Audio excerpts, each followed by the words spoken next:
आज भी कहता हूं कि हमें ये बता दें वो कौन सी हमारी अथॉरिटी थी जिसको हमने मिसयूज़ किया है, या इसका कोई जवाब ना नैब दे पाई है ना अदालत में कोई गवाह दे पाया है कि ये इल्ज़ाम क्या था, इसके मकासद क्या थे, इसके असरात क्या हैं।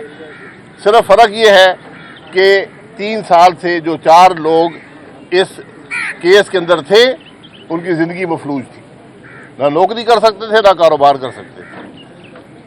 उनकी बदनामी जो अखबारात में होती थी वो अलहदा है, जो उनका माली नुकसान हुआ उसका ज़ाला कौन करेगा, जो ज़हनी इंतशार हुआ उसका ज़ाला कौन करेगा, जो उनकी बदनामी हुई उसका ज़ाला कौन करेगा। तो नैब कम से कम माफ़ी मांग ले, इतना तो हो सकता है ना। अगर आप जाली केस बनाते हैं, झूठे केस बनाते हैं, तो कम से कम ये कह दें यार हमसे गलती होगी, हम दबाव में थे। अब ये पता नहीं दबाव किसका था। इमरान खान साहब तो उस वक़्त दावे करते थे कि मैंने फलाने आदमी को गिरफ्तार करवाया है, बड़े मजमे में जलसों में कहते थे, नाम ले लेकर कहते थे। अब कहते हैं कि मैं नहीं करता था, वो बाजवा साहब करवाते थे। तो बाजवा साहब भी ये बात मानने से तैयार नहीं है। तो गुजारिश ये है कि वो तो आपस में तय कर ले कि किसने क्या करवाया, लेकिन जिनके साथ हुआ उनके मामलात का ज़ाला कौन करेगा, इन बातों का जवाब कौन देगा। तो आज चेयरमैन नैब की ये अगर कानूनी नहीं तो अखलाकी जिम्मेदारी है कि इन मामलात की तह तक पहुंचेंगे। ये केस बनाए क्यों गए, क्यों हद तक की गई लोगों की अदालतों में बुला कर, क्यों उनकी जिंदगी मफलूज की। तो कम से कम एक माजरत ही कर दें कि हमसे गलती हो गई है। मुझे नहीं चाहिए, मैं तो आज भी कहता हूँ चेयरमैन नैब साहब से कहते चलाएं और कैमरे लगा कर चलाएं। जिस तरह हम यहाँ खड़े हैं आज, तो कैमरे अदालतों के अंदर लगाएं ताकि पता चले कि इन केसों में है क्या। हम इमरान खान तरह छुपने वाले नहीं हैं, हम अदालतों से भागने वाले नहीं हैं। हम कहते हैं कि केस चलाओ। मैं बार बार कहता हूँ कि जब तक ये नैब का इदारा रहेगा पाकिस्तान नहीं चलेगा। अगर आज आप एक चीज़ जो पाकिस्तान को नुकसान पहुंचा रही है, जो इदारा इस मुल्क की जड़ें खोखली कर रहा है, जो हुकूमत के निज़ाम है, वो नैब का। अच्छा सर, ये बता दीजिएगा, इस वक्त हम देख रहे हैं वफाकी गवर्नमेंट हो या सूबाई गवर्नमेंट हो, वो एक ही जमात को ख़त्म करने के सारे प्लान बना रही है, लेकिन दूसरी जानिब इस वक्त बजट आ रहा है। बजट में आवाम के लिए क्या रिलीफ दिया गया, क्योंकि इस वक्त जो सुनने में आ रहा है कि आवाम के लिए कोई रिलीफ नहीं है। कोई किसी जमात को नहीं ख़त्म कर रहा। अगर कोई जमात अपने आप को ख़त्म करना चाहती है तो मैं उसकी मदद नहीं कर सकता। दूसरी जो बात है रिलीफ की बात है, आप अपने मुल्क की मईशत का जायज़ा लें, फिर आपको हकीकत समझ आएगी कि मुल्क में क्या रिलीफ दी जा सकती है और क्या नहीं दी जा सकती। हमारा मुल्क आज वो मुल्क है जो सूद के अलावा और सूद का एक हिस्सा भी कर्जे लेकर अदा करता है। आपने जो रिलीफ देनी है आप दे सकते हैं इजाफी कर्जा लेकर, उस कर्जे का बोझ कल फिर अवाम नहीं बर्दाश्त करना है। तो आज हमें अपने मामलात बड़ी जिम्मेदारी से चलाने पड़ेंगे।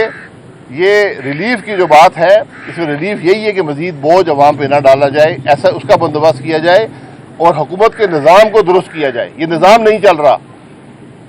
आज की रिलीफ कल का बोझ होता है, इस बात को समझ लें, और बोझ बहुत बड़ा होता है। अगर आज आप 1 पैसे की रिलीफ देंगे, कल 1 रुपये का बोझ डालना पड़ेगा। सर, अवाम को तो ये पता नहीं है कि अपना मईशत क्या है या कुछ है। पाकिस्तान के अवाम को वो ये जानती है कि नाई के पास जाती है, ठेले वाले के पास जाती है, वो 2 चीज़ें कहते हैं कि जी डॉलर बढ़ गया है और उसके बाद जो है अपना पेट्रोल बढ़ गया है। 2 चीज़ें। तो इन 2 चीज़ों पे आप कब ये करेंगे ताकि अवाम समझे? अवाम को समझ, बिल्कुल ही समझने वाली बात है कि जिस मुल्क में जमहूरियत नहीं होगी, जहाँ इलेक्शन चोरी होंगे, जहाँ पर अवाम की नुमाइंदगी नहीं होगी, वहाँ पर यही होगा जो हमारे साथ हो रहा है। ये बोझ हमें बर्दाश्त करने पड़ेंगे।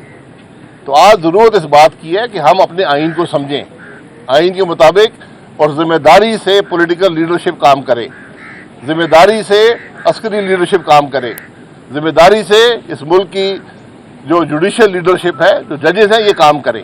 फिर आपको मुल्क के मामलात सुलझते हुए नज़र आएंगे। मैंने एक बात आपके सामने रखी है कि इस इदारे को ख़त्म करने में क्या परेशानी है, मुझे ये समझा दे कोई। क्या एहतसाब का निज़ाम मुल्क में ख़त्म हो जाएगा? क्या इस इदारे ने एहतसाब किया है?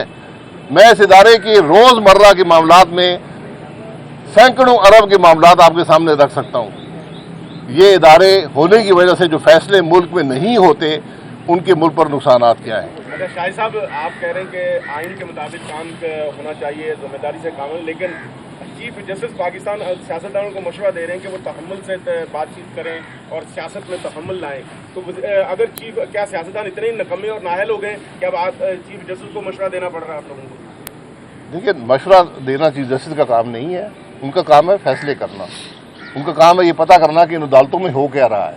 जहाँ पर इस मुल्क के सियासतदान खड़े हैं या और कोई नहीं अदालतों में आता है, जाके अंदर देख लें। सिर्फ वो लोग हैं जो या सियासत करते हैं या जिनको पकड़ने के लिए उन बेचारे दूसरे लोगों पर केस बनाने पड़ते हैं। और ये सारे मामला झूठे मुकदमे इन अदालतों में मौजूद हैं। आज 24 साल से इस मुल्क के सुप्रीम कोर्ट के सामने ये तमाशा लगा हुआ है। क्या उनको नज़र नहीं आता? क्या इसका सो मोटो मामला नहीं ले सकते कि ये नैब कर क्या रहा है इस मुल्क के साथ?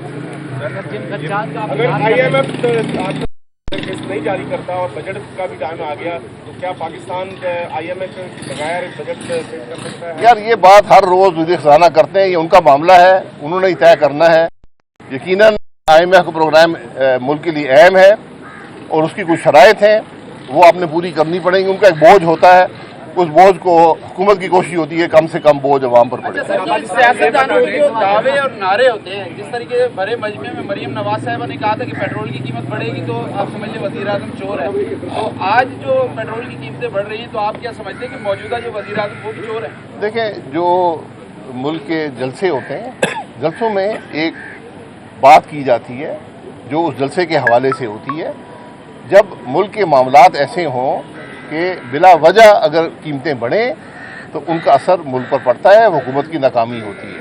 आज जहाँ की मईशत आप पर खड़ी है, ये बदकिस्मती है हुकूमत की कि पिछले 4 साल का कम अज़ कम और पिछले 75 साल का मजमूई तौर पर मलबा जो है इस हुकूमत ने बर्दाश्त किया है। अच्छा भाई साहब, ये बताइए में एक नई पार्टी की शक्ल अब तो सामने आने लग गई है, मुलाकातें भी हो रही हैं। जहांगीर साहब, खान साहब, आपसे कोई रास्ता है? नहीं, मेरा कोई किसी से रब्ता नहीं है। जमातें बनाना हर एक का हक होता है, जमातें मुल्क में मौजूद हैं, हम काफ़ी खुद कफील हैं जमातों में। आज ज़रूरत मुल्क के मामलात को सुलझाने की है, आज मिल बैठ कर मामलात को तय करने की है। किसी न निज़ाम के अंदर ये सलाहियत है, न किसी जमात में सलाहियत है कि मुल्क के मामलात को तय कर सकें। ठीक है। अवध साहब, ये बताएं, 2 मई से पहले इमरान खान बात करने के लिए तैयार नहीं थे, अब जो है PTM हुकूमत जो इमरान खान से दखलता करने के लिए तैयार नहीं है, तो क्या वजह है? इमरान खान से ये बात होगी नहीं होगी? जाती मामला तो ये आपस में तय कर लें यार। 9 मई से पहले क्या था और 9 मई के बाद क्या हुआ है? मैं तो कहता हूँ हर वक्त आपको ज़रूरत है बात करने की। आपको अगर बात कर लेते पिछले 4 साल के अंदर, आप 9 अप्रैल से पहले 22 से पहले बात कर लेते, यहाँ पर बात ना पहुँचती। अगर आप मुल्क में जमहूरी कदरों का एहतराम करते तो मुल्क यहाँ तक बात ना पहुँचती। पिछली 2 हुकूमतों ने टर्म पूरी की है, ये हुकूमत नहीं कर पाई। तो ये बात उस वक्त समझने की होती है कि मुल्क की ज़रूरत क्या है। आज की मुल्क की ज़रूरत अगर हम समझ लें तो फिर मुल्क के मामला तय हो सकते हैं। 2 मई के वाक़यात को आप कैसे देखते हैं? आप क्या कहेंगे? मैं क्या देखता हूँ, आपने खुद देखे हैं, मीडिया ने दिखाए हैं, मुझे क्या कहते हैं?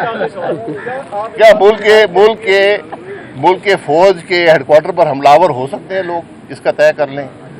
क्या सरकारी इमलाक को जला सकते हैं? क्या किसी के घर पर हमलावर हो सकते हैं? एहतजाज करना आपका हक है, लेकिन किसी के घर पर हमला करना आपका हक नहीं है।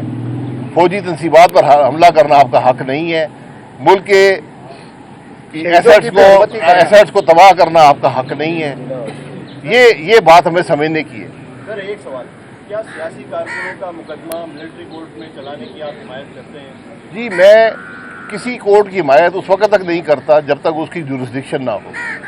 जैसे अब इस अदालत में हमारे केस चलाने की जुरिस्डिक्शन नहीं है। अगर मिलिट्री कोर्ट में हुई तो वहाँ पर चला जाएगा। तो अदालत वहाँ पर चलती है जहाँ जुरिस्डिक्शन हो कानून के मुताबिक उसकी। अगर फौज की तंसीबात पर हमला हुआ है और जुरिस्डिक्शन है मिलिट्री कोर्ट्स की तो वो कर सकते हैं, अगर नहीं है तो फिर वो इन अदालतों में आएगा। बहुत शुक्रिया। नियाजी साजिश था, शाहिद खान अब्बासी जिंदाबाद।